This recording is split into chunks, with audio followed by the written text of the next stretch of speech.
Muy buenas tardes desde Chignautla, Puebla. ¿Cómo se encuentran el día de hoy?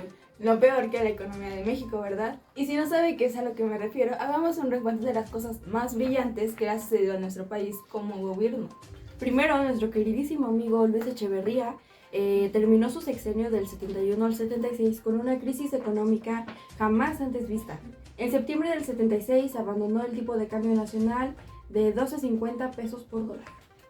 Los desequilibrios de la balanza de pagos y de las finanzas públicas alcanzaron niveles muy altos. Como resultado de la devaluación, el déficit de la balanza comercial de pagos pasó de 3.637 millones de dólares en 1975 a 2.645 en 1976 y a 1.055 en 1977.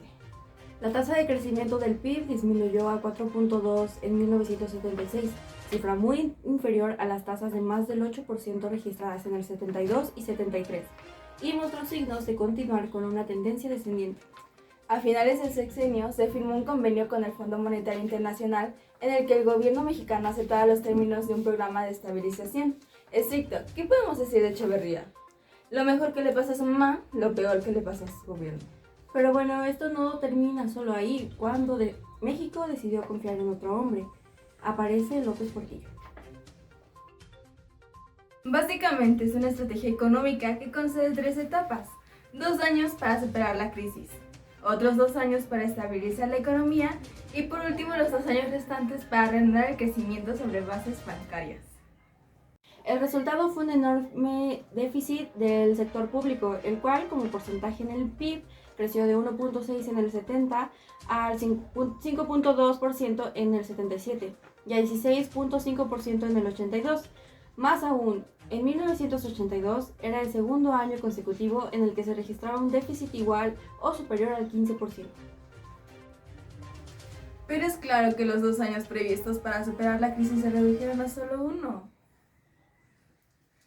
Mientras que las etapas para la estabilización y el crecimiento sin inflación fueron suprimidas por completo, en su lugar se siguió una estrategia de crecimiento rápido promovida a base de déficits fiscales. Y aunque la actual crisis económica de México se explica básicamente con factores internos, esta se vio precipitada en junio del 81 por la baja de los precios internacionales del petróleo y las altas tasas de interés. Pemex bajó sus precios para mantenerse en el mercado, pero rápidamente el director fue despedido y los precios volvieron a subir, provocando que el volumen de las exportaciones de petróleo crudo decayera. Hasta que, como ya se veía venir, el 18 de febrero del 82, el peso sufrió una importante devaluación a raíz del descenso de las reservas internacionales del Banco Central a niveles inadmisiblemente bajos. En pocos días, el tipo de cambio llegó a más de 45 pesos por dólar, relación equivalente a una devaluación del 70%.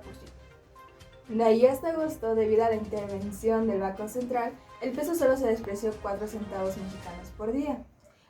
Pero eso no es todo, apenas nos acercamos al clímax. López Portillo declaró la nacionalización de la banca, para lo cual tenemos a una experta que nos lo explicará. Ok, la nacionalización de la banca de México es un proceso mediante el cual se expropiaron los bancos comerciales mexicanos en medio de la crisis de la deuda externa a principios de los años 80, lo que modificó la operación del sistema financiero mexicano. Bueno, ¿y usted sugeriría algo mejor? Si bien el gobierno justificó la nacionalización de la banca como un esfuerzo para detener la fuga de capitales, lo cierto es que habría defendido su mejor acción si lo hubiera fundamentado en la naturaleza oligopolítica del sistema bancario. La nacionalización de la banca no podría haber ayudado a solucionar problemas de corto plazo de muchas situaciones económicas, como la balanza de pago. Por el contrario, dada la falta de estabilidad del peso en 1982, sirvió para acelerar la fuga de capitales del país. Pero ¿sabe qué es lo peor? Culpó a los banqueros. Maldito Portillo, me quedé sin trabajo por su culpa. Como podemos ver, la crisis del 82 afectó a gran medida al país. ¿Pero fue México el único país afectado? No, realmente no. Para esto hay que entender que en los años 60 y 70 muchos países latinoamericanos, especialmente Brasil, Argentina y claramente México, pidieron grandes sumas de dinero a acreedores internacionales para llevar a cabo planes de industrialización, especialmente para programas de infraestructura. Estos países tenían economías crecientes en aquel tiempo por los acreedores que estaban dispuestos a seguir concediendo estos préstamos. Y para 1975 y 82, la deuda latinoamericana con los bancos comerciales aumentó a una tasa anual acumulativa del 20.4%. Sin embargo, también podemos tener a ejemplo a la economía chilena, que se vio menos afectada que la de otros países de la región, gracias a las reformas económicas que se implementaron durante la dictadura de Augusto Pinochet. Que si bien poner a Pinochet como un ejemplo no es lo mejor, sí podemos tomar en cuenta que sus políticas económicas no fueron las peores. Bien, ya para terminar, ¿cuál es la lección que México ha aprendido tras esta crisis? Bueno, en mi parecer, el principal problema de México fue su época de diversificación, su pobre diversificación de la economía, por lo cual yo diría que debemos aprender la importancia de diversificar la economía. En aquel entonces, México dependía en gran medida de los ingresos provenientes de la explotación del petróleo, lo cual resultó en una gran vulnerabilidad ante los cambios en los precios internacionales del crudo.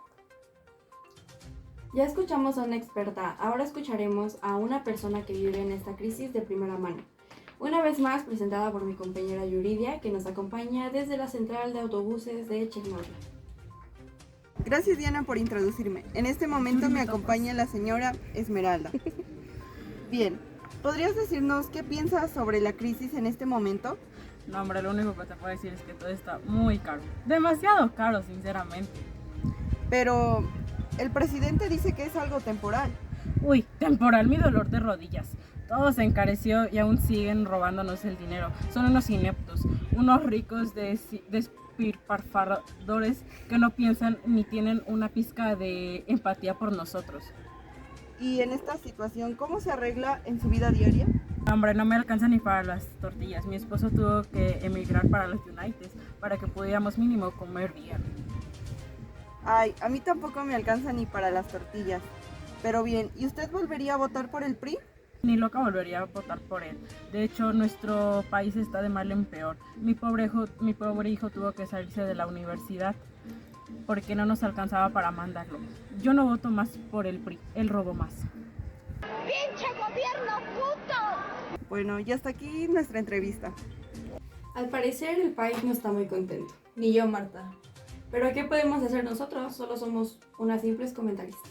Bueno, hasta aquí nuestro reportaje, Joaquín. Esperemos nuestros precios se estabilicen con el nuevo gobierno que viene.